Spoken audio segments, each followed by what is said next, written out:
made a mess of the camera. I bumped it. I don't know what's happening.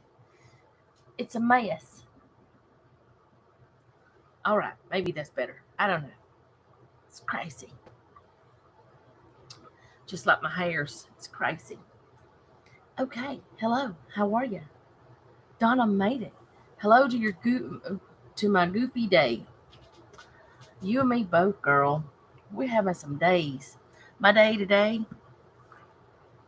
I don't even know what I'm doing. That's how bad today is. I have seriously lost my mind, I think. I'm thinking I know what I'm doing and I don't. And wondering what happened with it's no air conditioner on for days, and then all of a sudden, boom, air conditioner on, and I got on long sleeves. What's happening with that? Last night I was freezing. Today, air conditioner. Why? Cause that's what it is. They still got delivered today, even though you changed the date. Did you get everything put away? Did it all work out? I hope so. That's crazy.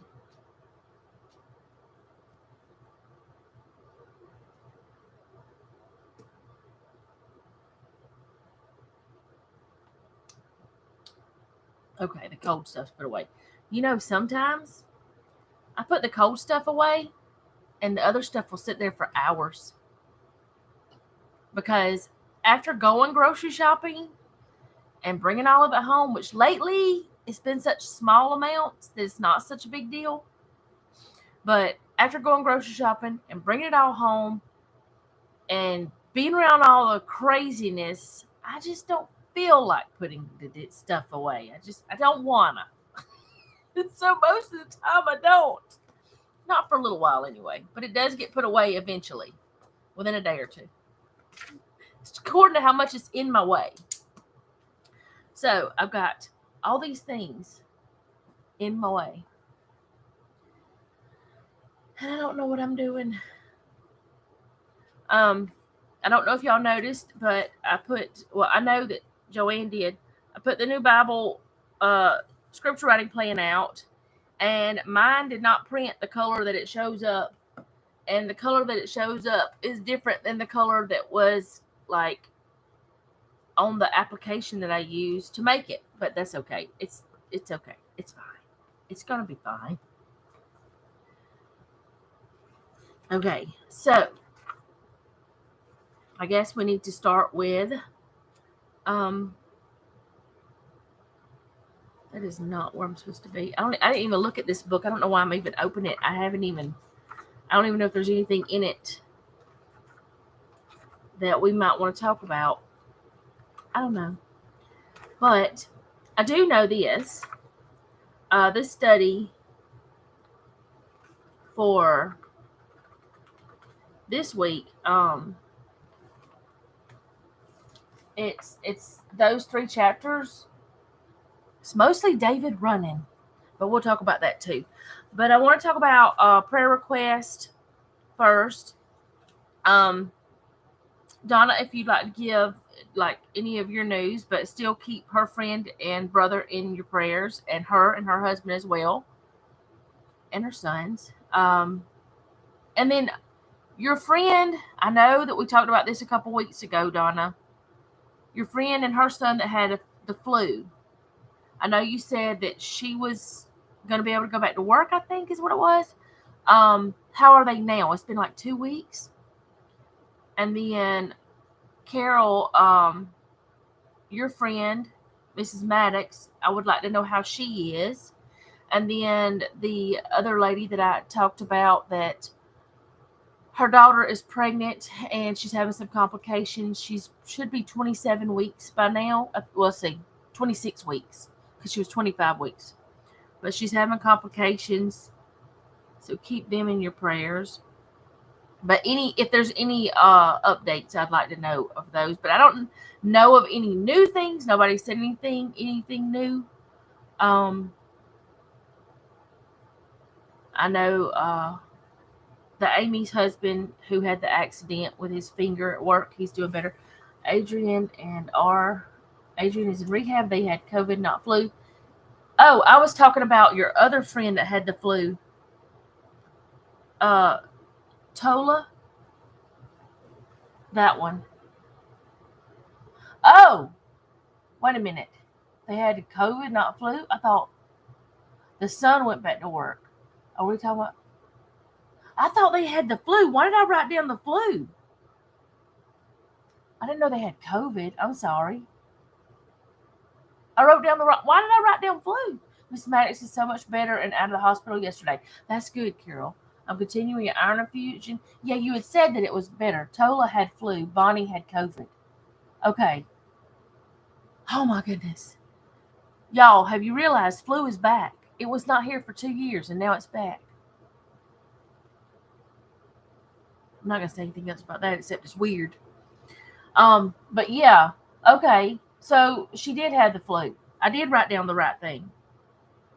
Okay. Well, either way, God knows what sickness, even if I get it wrong. And also, um, oh goodness, where's my mouse? I don't know where my mouse is. I lost it. Um, Jess from Hodgepodge, well, Jessie from Hodgepodge Life of Jessie. She hasn't been putting videos out as much as she used to because she's working now and then she's got 3 young kids. But her kids have been sick. But they're better, but they've been sick. We have a friend that young daughter had a flu, and our doc said flu was bad this year, and Tola said it too. Yeah, it is a lot worse. Mr. Tom, who I watch on YouTube, and he doesn't live that far from me, he had the flu, and I got a little concerned about him, so I, I asked him how he was because he had not posted in a little bit. But yeah, it's bad. Um, and isn't it early? Is it usually like starting this early? I don't know. Maybe it is. I don't know. But anyway, there's a lot of people that need prayers. Selena needs prayers. She was sick last week. She did not tell me she was sick. We're not talking as often as I would like.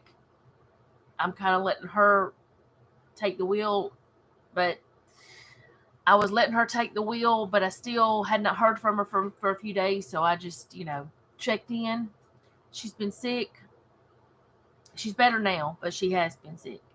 And she didn't even tell us. Everyone get the flu shot. Yes, it's early this year. Carol, I can't.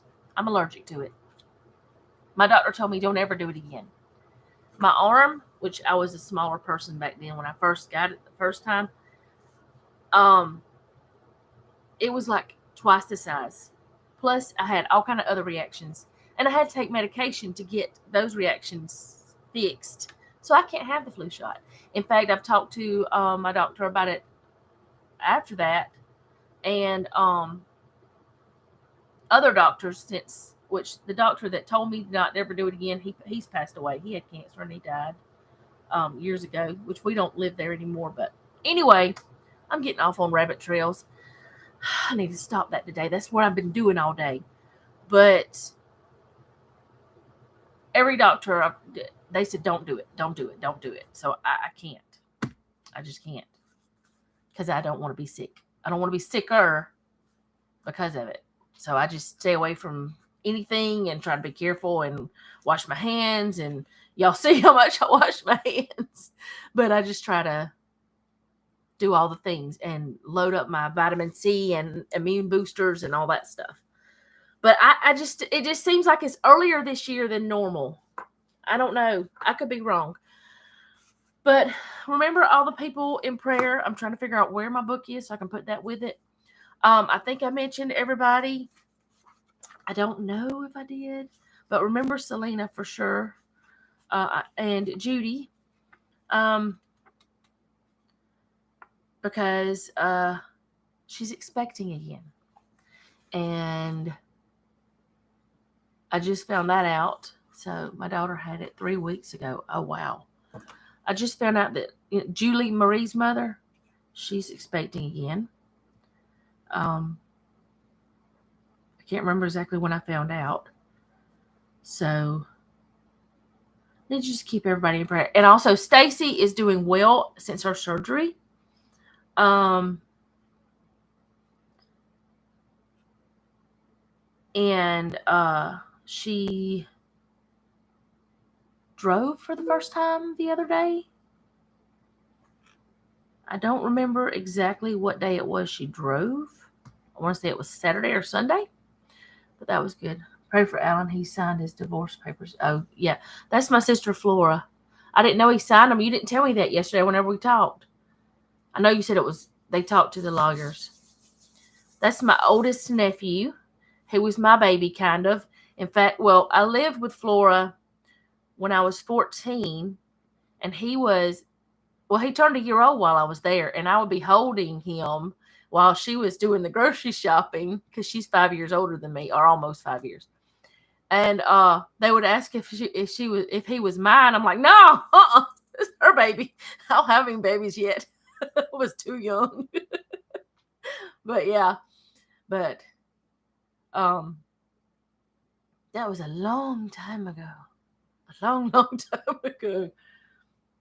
Yeah, there's a big list. That's why I have this, because I can't mentally keep up with everybody. But if I have this list, if I have it written down in here, I can read it, and I can remember people's, prayer requests, because otherwise I would forget everybody. And I know that God knows, but I still want to be able to remember so I can maybe ask, hey, how is this going? Is this better? Is this, can you give me an update? That kind of thing. Because we all need to lift each other up, not just in prayer, but also let each other know that we are thinking about them. We know that they're going through hard stuff too. We're all going through hard stuff. And we need to be that listening ear sometimes. So, we're going to go ahead and get to the study. We're doing 1 Samuel 21. Yeah, there's a lot to write down. But that's okay. That's what we're supposed to do. We're supposed to pray for each other. But we're going through 1 Samuel 21 through 23. We know that Saul, at one point, he just absolutely loved David. And then Saul was a good king, and he was doing well. And then he became devious. And then David came into his life with killing Goliath. And there was a lot of good things, it seemed, that was happening.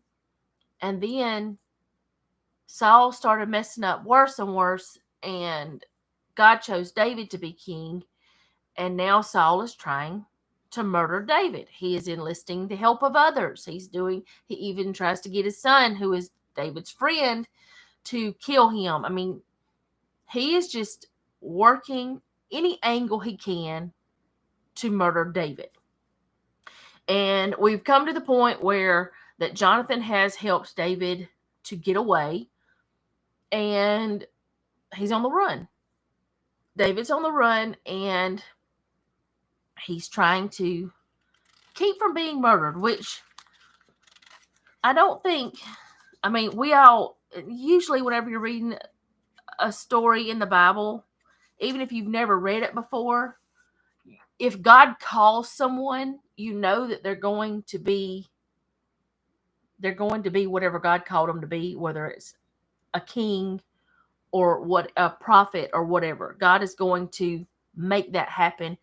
So we know the story will end with David being king, but David went through a lot on his road there. And that's some of the stuff I want to talk about today, is some of the stuff David did on the road to being king. And also, we're going to notice where the people know that he is the king, but somehow Saul still doesn't get that. But anyway, let's go ahead to chapter 21 and start reading there. Now David came to Nob, to Ahimelech the priest, and Ahimelech was afraid when he met David and said to him, "Why are you alone and no one is with you?" So David said to Ahimelech the priest, "The king has ordered me on some business and said to me, 'Do not let anyone know anything about the business on which I send you and what I have commanded you.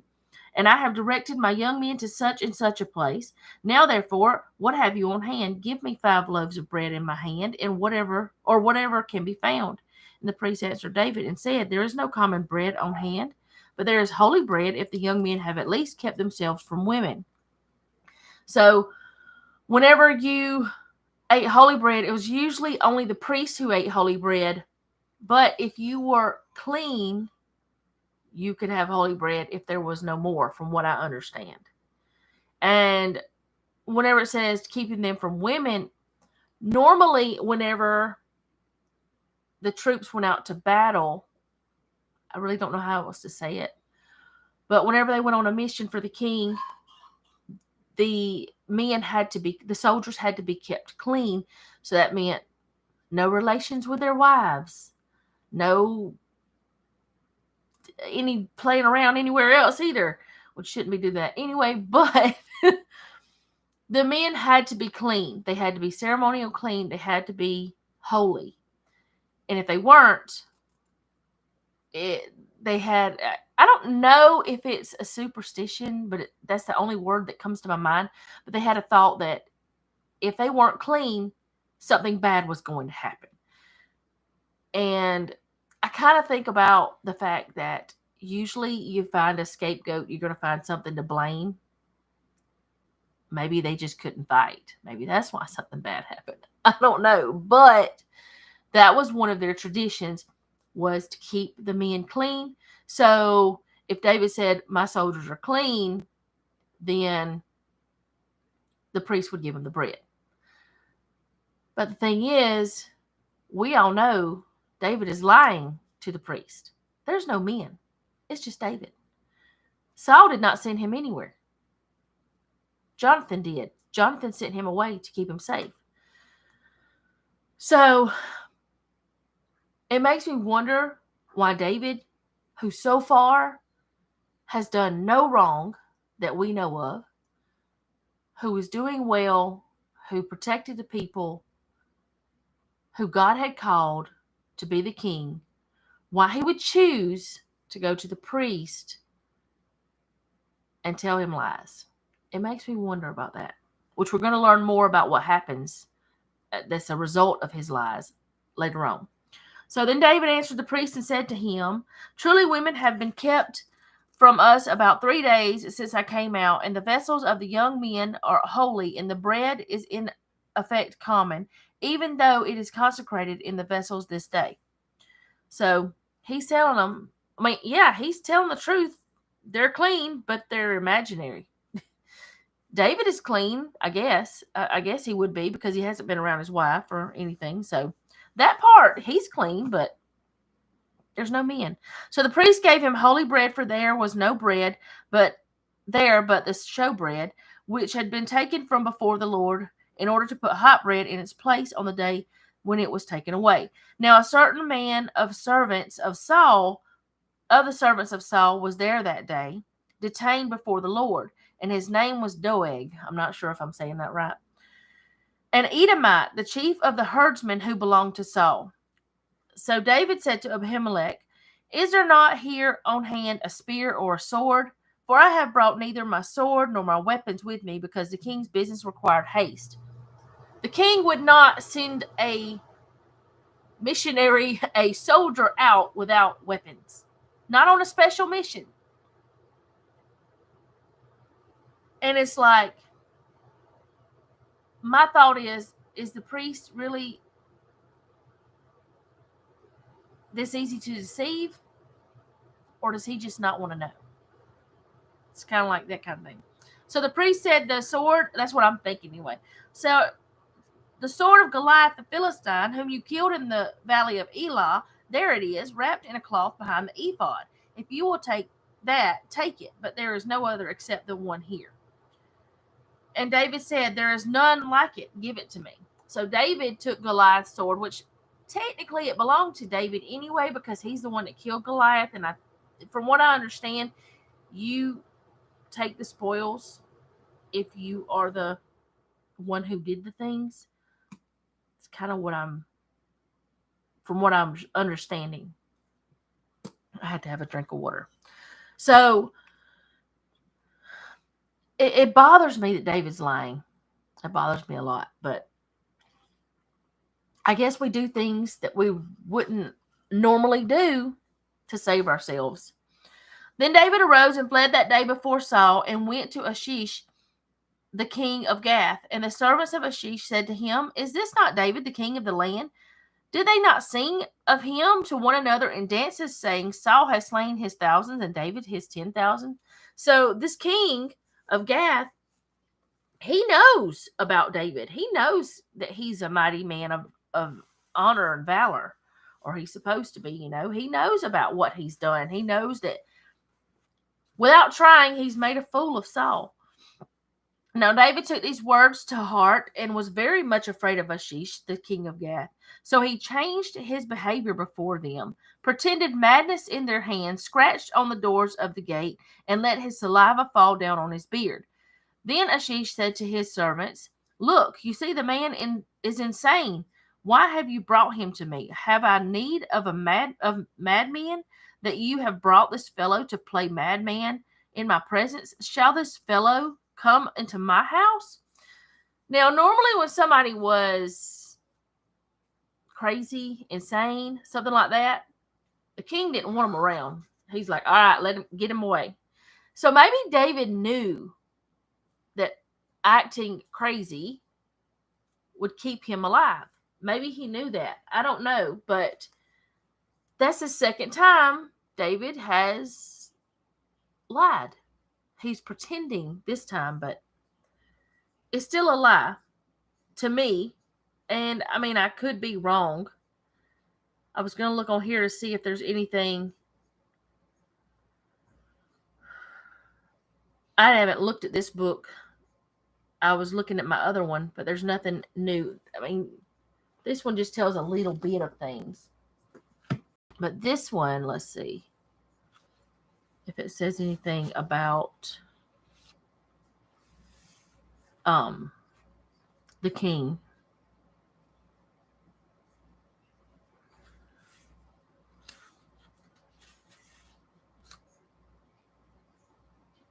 Okay.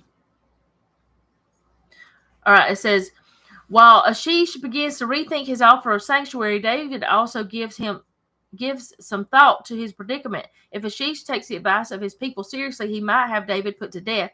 So David feigns madness, slobbering, and scribbling on the gates. Achish is convinced he hadn't wanted to kill David in the first place, and if the Israelite poses no threat, there is no need to do him harm. The Philistines are glad to get rid of David, and by then David appears ready to leave. His escape with his life, but not with his dignity. So that's what that says. I do have notes mostly on that first chapter, and I want to read the notes. I don't know if I've already said some of it or it makes sense or whatever, but I put David makes up the story about Saul sending him and the troops on a special mission. If Ahimelech doubts him, he says nothing, even though, what did I write? A win? Oh, what? I can't. Why do I write so weird when I'm like, hi Val? Whenever I'm writing notes, it makes no sense sometimes, and I have to figure out what I was saying. If Ahimelech doubts him, he says nothing, even though. Oh, I put an A in there when it didn't need to be. When you are sent on a mission by a king, you will normally have provisions and weapons, and David had none. Maybe David was trying to keep the priest out of trouble for helping him. Maybe he was just trying to survive. Either way, deception played a part, so he was unclean in that sense. That's my thoughts. And should not have eaten the bread. The sword would have already been David's since he killed Goliath. One of Saul's men saw this happen. Next, David goes to Goliath's hometown, Gath. He pretends to be insane, so the king does not bother him and wants him gone as quickly as possible, which I pretty much already said most of that. But that's another thing. He had Goliath's sword. Goliath's sword is one of a kind. It's like there's no more. How did they not see that sword in Gath? I wondered about that. I don't know if anybody else wondered or not, but I wondered, how did they not see that and think, what's he got that for? Wait a minute. What's happening? But even the enemies protected David because the Philistines were the enemies. So, I'm going to go ahead and go to chapter 22. David therefore departed from there and escaped to a cave in Adullam. So when his brothers and all his father's house heard it, they went down there to him. And everyone who was in distress, everyone who was in debt, and everyone who was discontented gathered to him. So he became captain over them, and there were about 400 men with him. So now he has 400 men with him. He's supposed to be hiding. And I'm thinking, what? Why do these people know where he's at? He's not hiding very well. That's my thought. He's not hiding very well. I could be wrong, but I know there's a lot of people, but still. Then David went from there to Mizpah of Moab, and he said to the king of Moab, please let my father and mother come here with you till I know that what God will do for me. So he brought them before the king of Moab, and they dwelt with him all the time that David was in the stronghold. Now the prophet Gad said to David, do not stay in the stronghold. Depart and go to the land of Judah. So David departed and went into the forest of Hereth. So he's doing what God is saying. He's still following God, but he also lied. And there's nothing in here about that yet. So now he's moving on, which is what he's doing the whole time. He's constantly moving. And I just don't think I could run like that. Like, you can't run from your problems unless God tells you. Like, maybe I shouldn't say he's running. He's moving from place to place, and you shouldn't do that unless God says go. And I don't think God would have told him to lie. I'm stuck on that, y'all. I'm sorry. I'm stuck on the lie. Because I used to lie really bad. I used to. And now I just can't. It bothers me. If I find out that I have told a lie, like if I accidentally tell somebody something and I find out later on that it's wrong, I try to go back and tell them if I can. It's like, because it's too hard. It's too hard to keep up with all of it. But anyway, when Saul heard that David and the men who were with him had been discovered, now Saul was staying in Gibeah under the tamarisk tree in Ramah with his spear in his hand and all his servants standing about him. Saul and that spear. He's always got that spear. Then Saul said to his servants who stood about him, hear now, you Benjamites. Will the son of Jesse give every one of you fields and vineyards and make you all captains of thousands and captains of hundreds? So Saul saying, can I do all this stuff?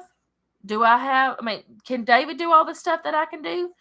I can make you captains. I can make you great men. I can make you, noticed, is kind of what it sounds like to me.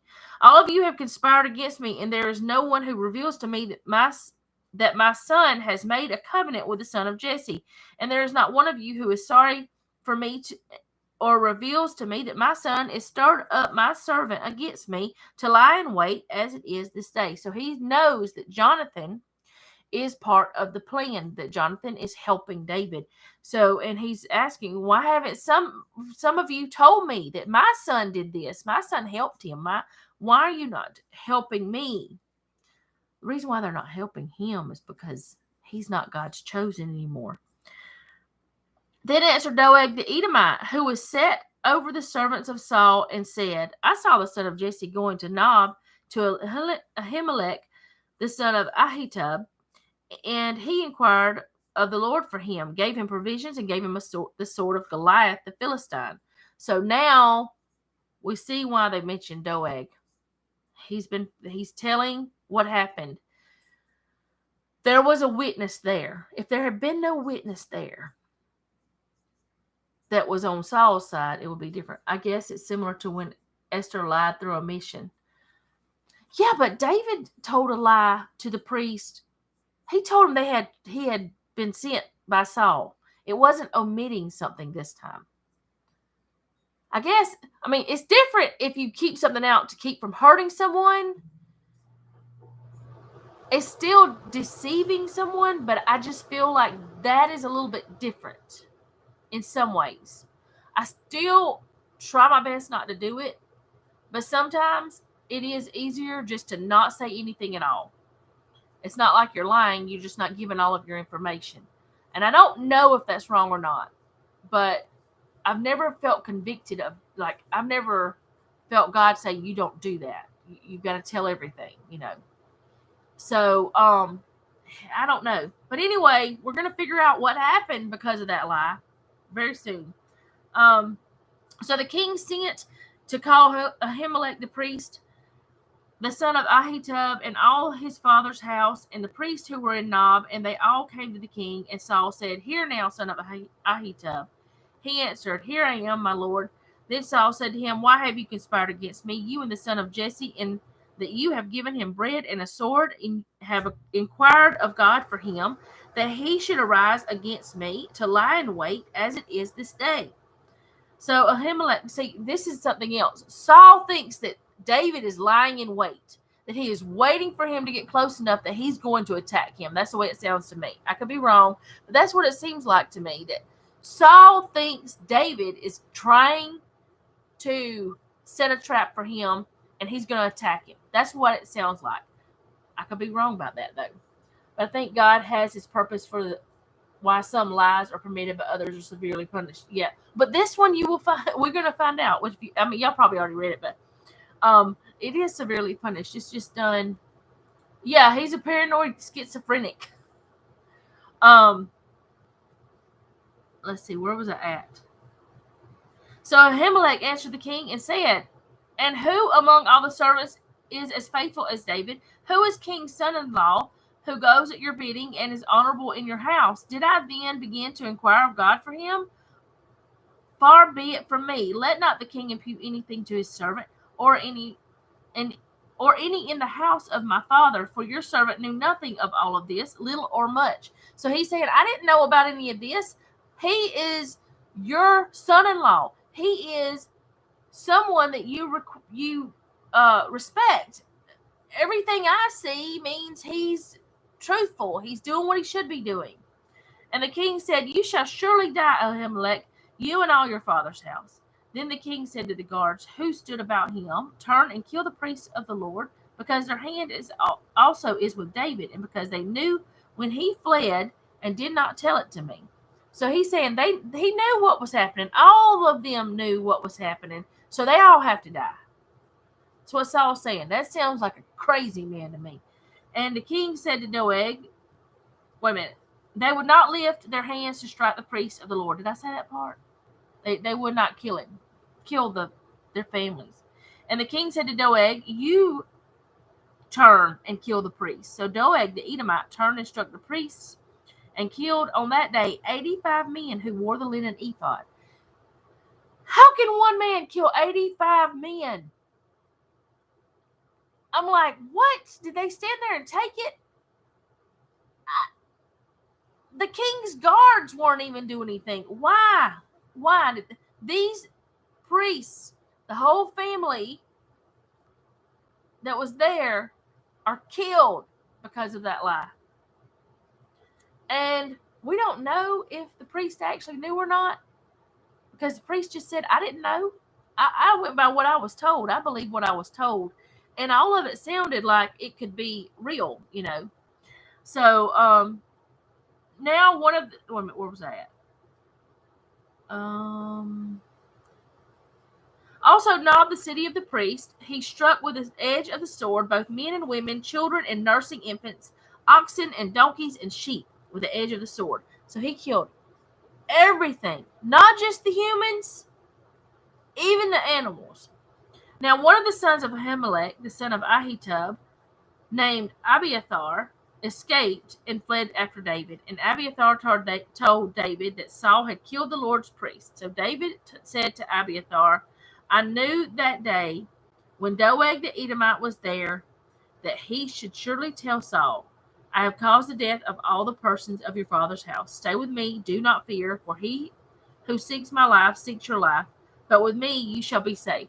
It makes me wonder if he knew on that day that Doeg was going to be trouble, why didn't he do something about him then? Why did he let it go that far to have a witness? You get rid of your witnesses. Not really. I'm just saying, but I don't understand why he didn't do something about it. But he didn't. And now the priest and the whole town, except one, they're all gone. So now we're on. Well, let's see. Doeg tells what the priest did for David. So Saul had Doeg killed him and killed all the city of Nob, except one of the priests escaped and went to David's protection. The priest's son was the one who escaped. So it's just confusing to me why that whole group had to die. And I wonder, was that part of God's plan, or was it Satan's evil that was causing this to happen? Because we all know that Satan's evil can cause things to happen, that sin can cause things to happen. And I don't think, I mean, yeah, the king might have had some kind of little inkling that, yeah, I don't see anybody else. But it could be that, did I say king? I meant priest if I said king. I'm sorry if I did. But the priest probably knew that there was, maybe David wasn't telling the truth, but he was willing to either overlook it, or maybe he did know that it was a lie, but overlooked it. He knew, maybe he knew for a fact. Maybe he kind of thought, well, maybe he's not telling the truth, or maybe he just didn't know that David was lying. Either way, we don't know. We know that he paid with his life and his whole family, except one son. So, to me, it's just like, why did that happen? Actually, is there anything in this?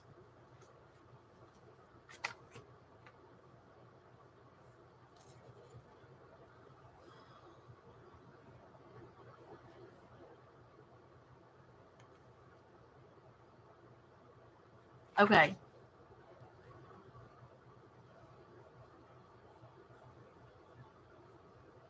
Okay, it says in this book, this is one of those the layman's Bible commentary.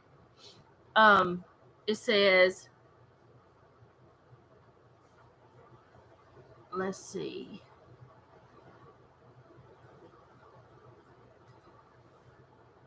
Saul doesn't even need to move. He has the priest summoned to appear before him. In his mind, Ahimelech and all the other priests are already guilty of conspiracy. The other priests weren't even involved. That's one thing that gets me. They weren't even involved. It should have been the responsibility of the priests to enlighten Saul and the others in Israel about the judgments of God. But here it is Saul who presumes to pass judgment on the entire priesthood. So Saul's taking the priest's job. Didn't know that. The king had shown little respect for the priesthood in the past, which that's true, when he offered sacrifices himself instead of waiting for Samuel. Here he shows outright disdain by not even using the priest's name in the conversation. He doesn't even ask if Ahimelech has betrayed him, but why? With remarkable poise, Ahimelech speaks on David's behalf, reminding Saul that David is the king's most faithful servant, honored by the people, the one who Saul had appointed to positions of authority, and in fact, Saul's son-in-law. Ahimelech also speaks in his own defense. Yes, he has assisted David, but it isn't the first time. Ahimelech knows he has done nothing inappropriate, and he knows Saul has no idea what has actually gone. No, wait a minute. What has actually gone on in Nob.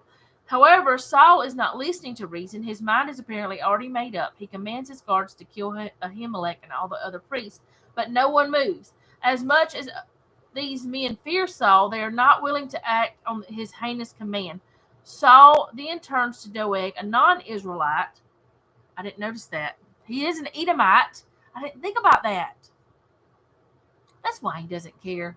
He's not one of the Israelites. I mean, I'm not sure if that's why, but it's what it kind of sounds like.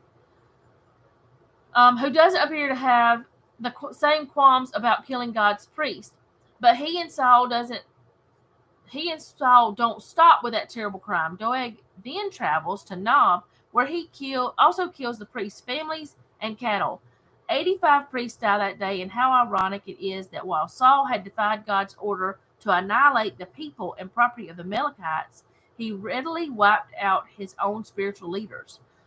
Only one priest priest escapes Saul's wrath. One of Ahimelech's sons, named Abiathar, he runs to David and tells him what Saul has done.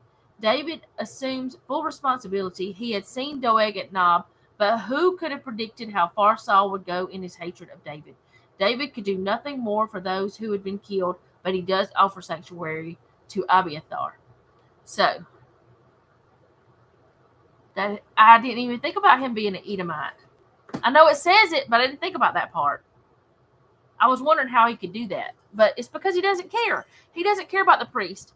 The priests don't mean anything to him. It's not part of his religion, I guess. You leaving?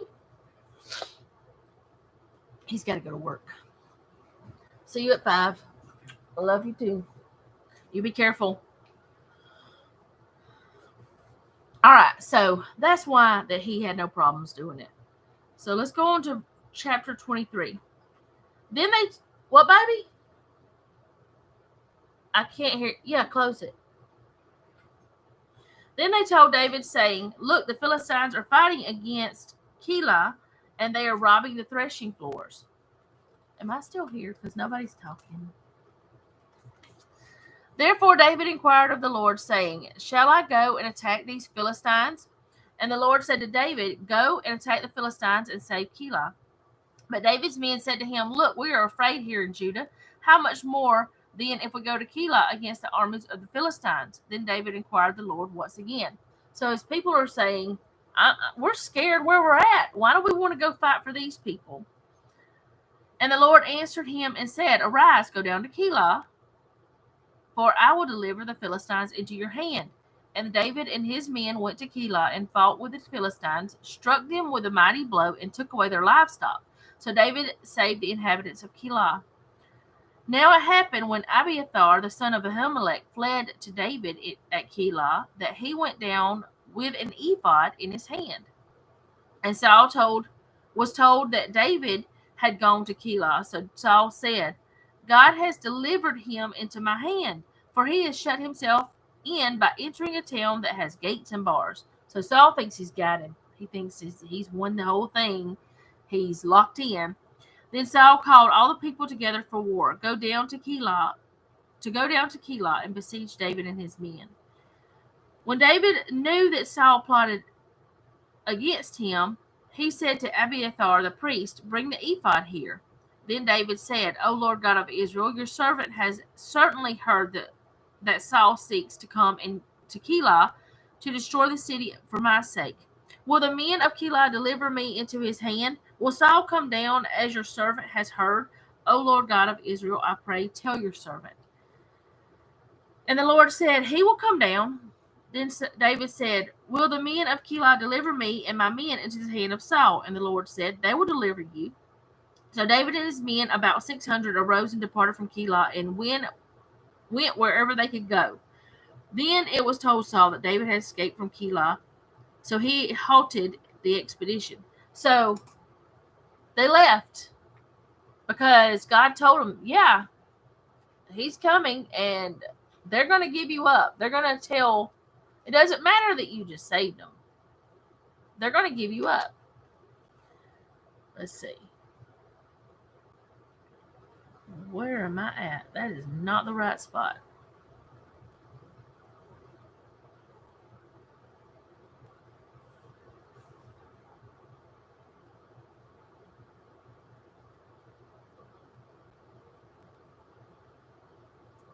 There's nothing in here that I didn't just say. Well, I mean, there's more, but not a lot.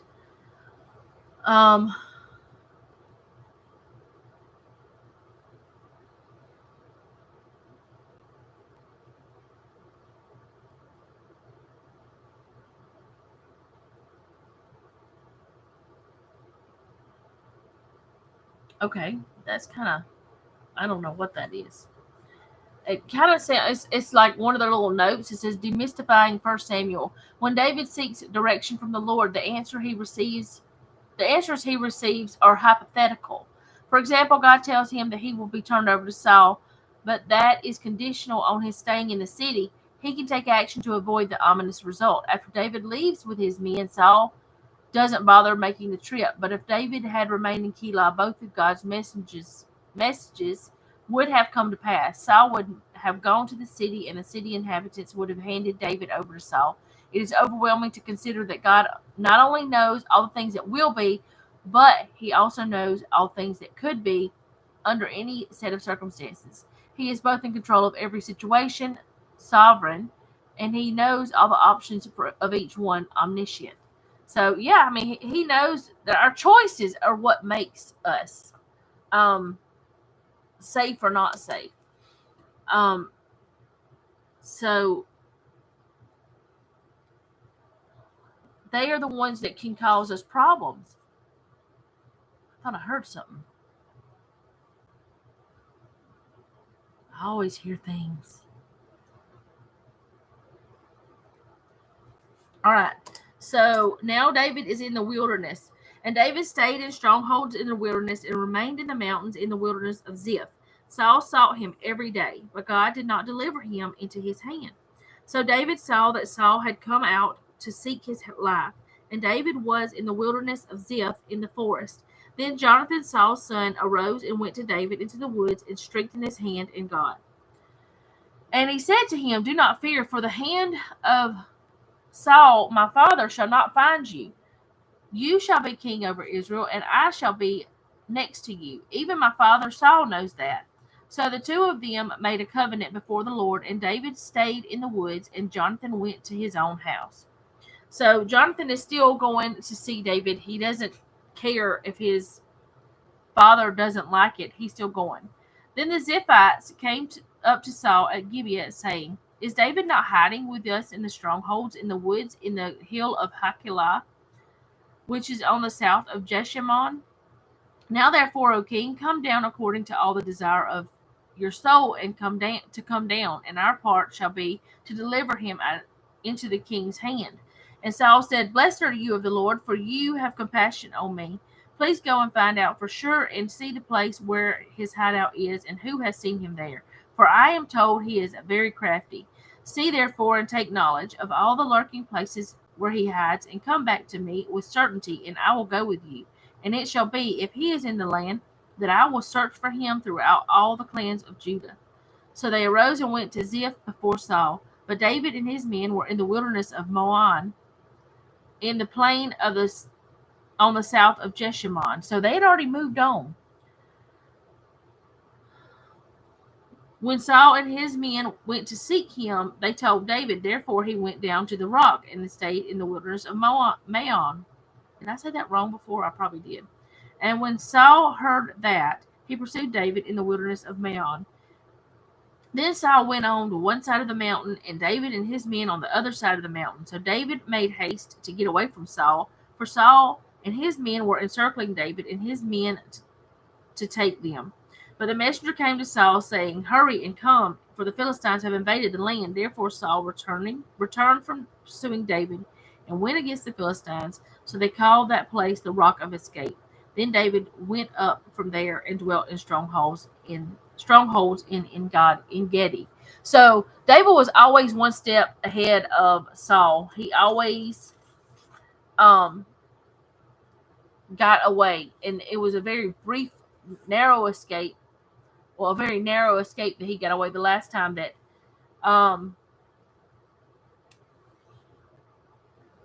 he had gotten away because Saul was called away.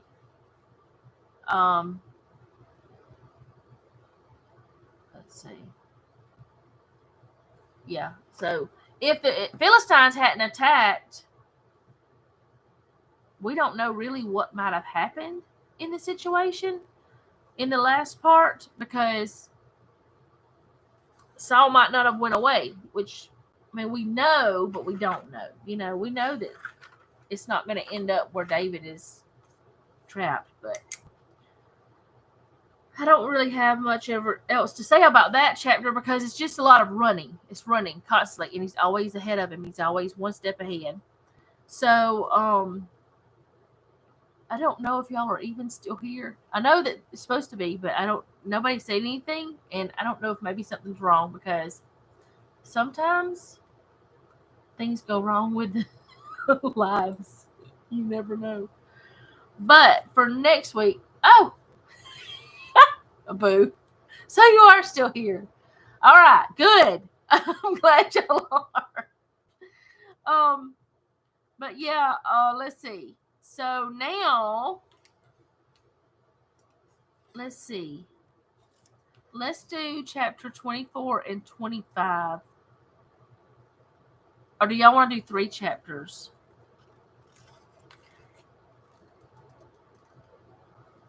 I think we'll do 24 through. Do y'all want to do 24 through 25 or 24 through 26? Because I kind of want to go ahead and go to 26 because I know that David is going to spare Saul's life a couple of times. But I don't know. 3 chapters? Okay.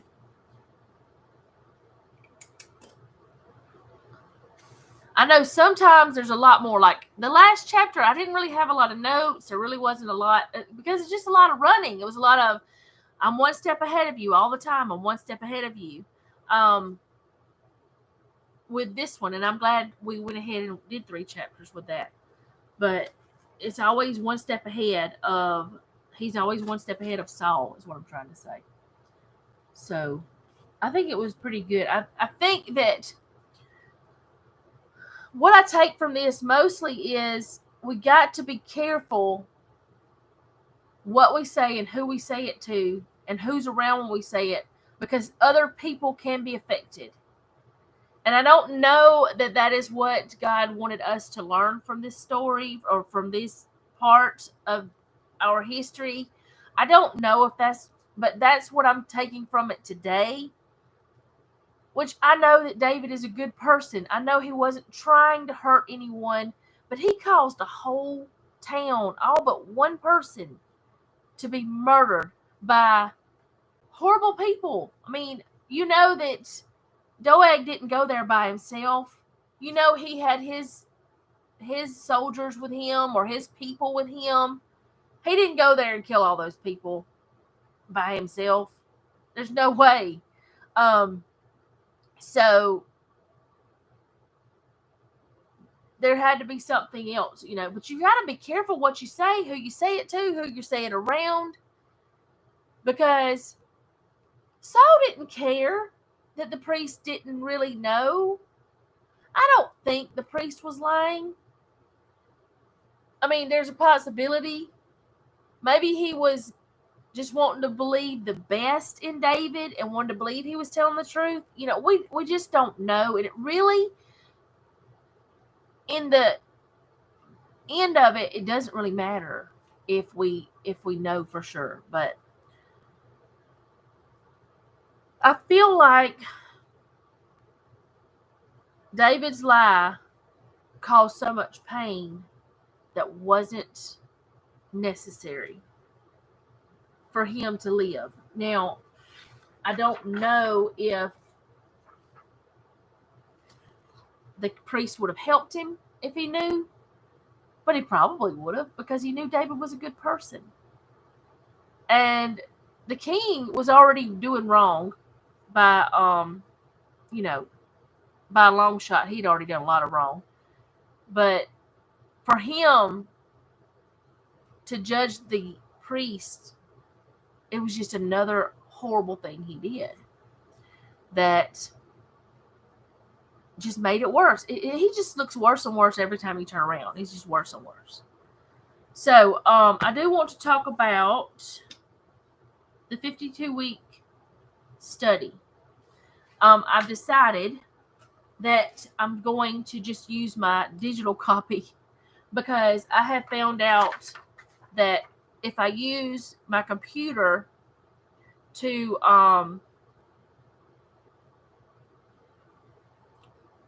if I use my Kindle app on my computer, let me say it that way, I can print my questions.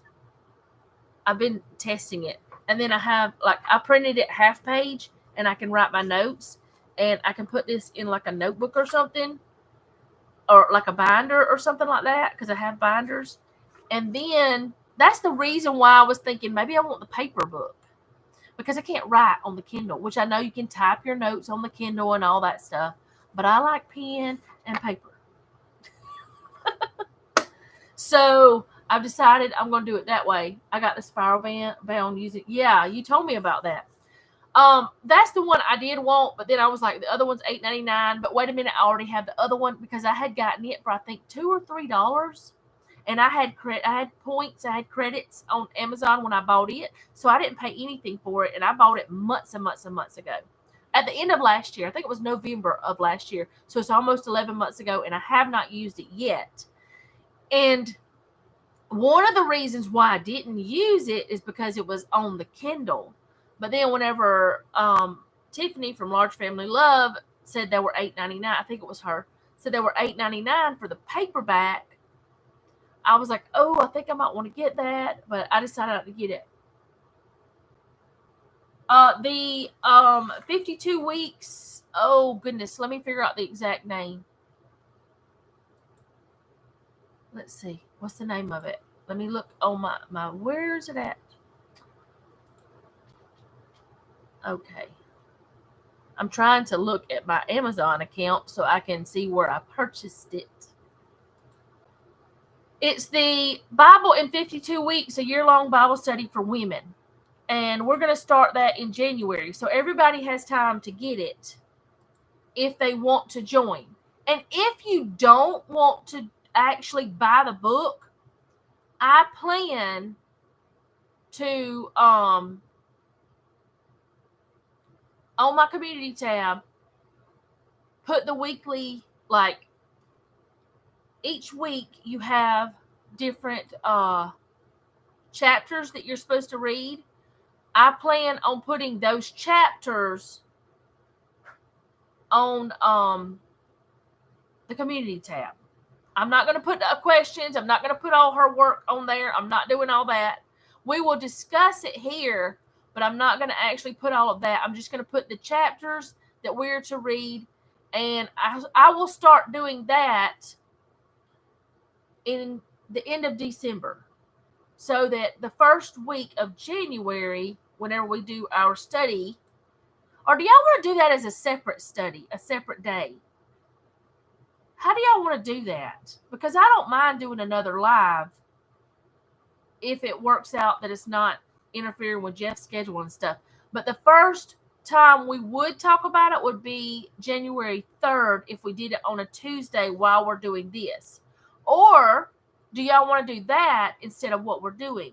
But I'm afraid if we do that, we won't finish with Samuel, with 1 Samuel. We have time to discuss it. We've got 2 months to figure out how we want to do it, or almost 2 months. So we can figure out, like, but I'll tell you what I'll do. I will do a poll on the community tab so you guys can go in and answer the questions, because right now I can't like word them properly, but I could do a separate live for that if y'all are. I mean, I know y'all have lives. Y'all don't have time to sit here every few days, but we could do 2 studies a week if y'all wanted to do that. Thank you for going off. You're so loud, but I'm grateful for it because it gets hot in Alabama. Christy, you said you're not far from me. I don't want you to say exactly where you're from or anything like that, because you're, we don't want to be in public telling folks exactly where we are or anything, which everybody that watches me knows the city I live in, but it's a pretty big city. You ain't scared.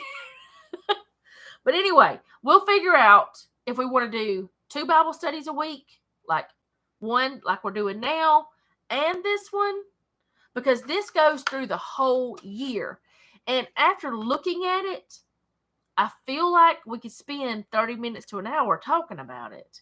And if we do that, we won't have as much time for our other one. So I don't know if we're going to get this small group study guide or not, because I was going to look at it. I don't think we'll need that, because this has, okay, I'll just say I'm in Talladega County, just up 21 from you. Okay, cool. But it has questions in the regular book. So I don't think we would need the group study. Plus, the regular book tells you how to do a group study. So honestly, I think unless there's a lot more to it, I'll look at it more and tell y'all next week. Because I just don't think we're going to need to do that, because that's more money we'll have to spend. We're trying to do a low spend. Some of us already had the book. And also, Christmas is coming, holidays and stuff. We don't want to spend any more. And I know this would be very beneficial to us, but I really feel like just the one would be fine. And right now, I do believe, let me make sure before I don't want to tell any kind of lies. Right now, as of right this minute, the paperback is still $8.99 on Amazon. And Joanne found hers on Walmart.com for $8.99. I think it was Joanne. Wasn't it you, Joanne? I hope I'm right. If not, it was somebody. Might have been Donna. I think it was Joanne, though. But anyway, yes, it was you. Okay, I was right. But yeah, I don't think we're going to need... I'll look into the study guide, Flora, to see. But, hello? Oh, she has sent me a link. The Bible Study Year-Long Study for Women. Girl, what you sending me links for? I don't understand. This one? Yes, that one. Yes, that one. I'm answering you. Yes. I actually thought I had it on silent, but I guess I don't. Oh, well. Because, I don't know. Anyway, so I think that study will be good. And I don't know that we're gonna read through the whole entire Bible, but it's supposed to take you through the whole Bible. I don't know how it works exactly yet, but I'm kind of excited about it. But I'm kind of thinking we're gonna need to do a whole thing just for it, or we won't be able to do. Like, we'll be here for a couple hours each time. And I know everybody doesn't have that kind of time to spend. So maybe we could do it like Tuesdays and Thursdays or something. And that way we could be able to do it, all of it and not miss. So I'll do some polls on my community tab. So y'all be looking out for that. Let me make myself a note.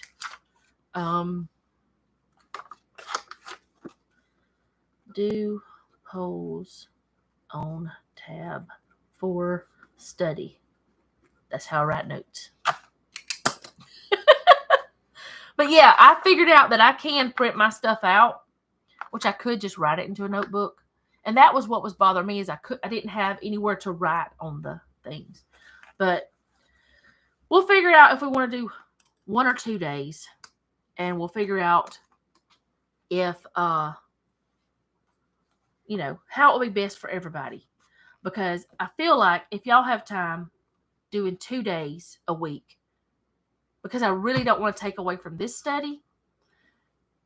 And if we were done with 1 Samuel, it wouldn't matter. Like, it would be fine. We'd just move on to that, because we would go right back through 1 Samuel. Oh my goodness, I really don't have a clue how I ended up subscribing to your channel and how I go there, but y'all seem to like too much fun. Well, I'm glad you're here. I don't know how you got here either, but I'm glad you're here. I'm crazy. Just know that. And I don't only do this Bible study. I do daily vlogs. I do planner videos. I do crazy. Cooking, cleaning, all the things. All my life. Not all of it, but a lot of things that everybody else does too that we can share. But I don't know. Well, I don't know. We'll be done with 1 Samuel before then. And then we could just do until then. Okay. Now my brain is working more about this. I'll do the polls. Y'all leave me comments. Or if you don't want to have a public comment on the poll thing on the community tab, if you want it to be private, send me an email. I'd love to have your thoughts. I want to know what's best for everybody because I can do 2 days. It's not a big deal. But we'll be done with 1 Samuel very soon. And 2 Samuel, I kind of want to keep going to there too, because, which I know we'll go through it on the other study. How many chapters are in 2 Samuel? 18. I have it. 24. There's 24. Let me do some thinking and we'll figure it out. We'll either do 2 studies or we'll just make that our new study for next year. If we do that, I don't have to think about what we're going to study. That will be strange. But anyway, I really enjoy studying the Bible with y'all. I really enjoy that. And if there's ever a time that y'all have a prayer request, if you want it public, just put it on any video in the comments. If you want it private, you can send me an email.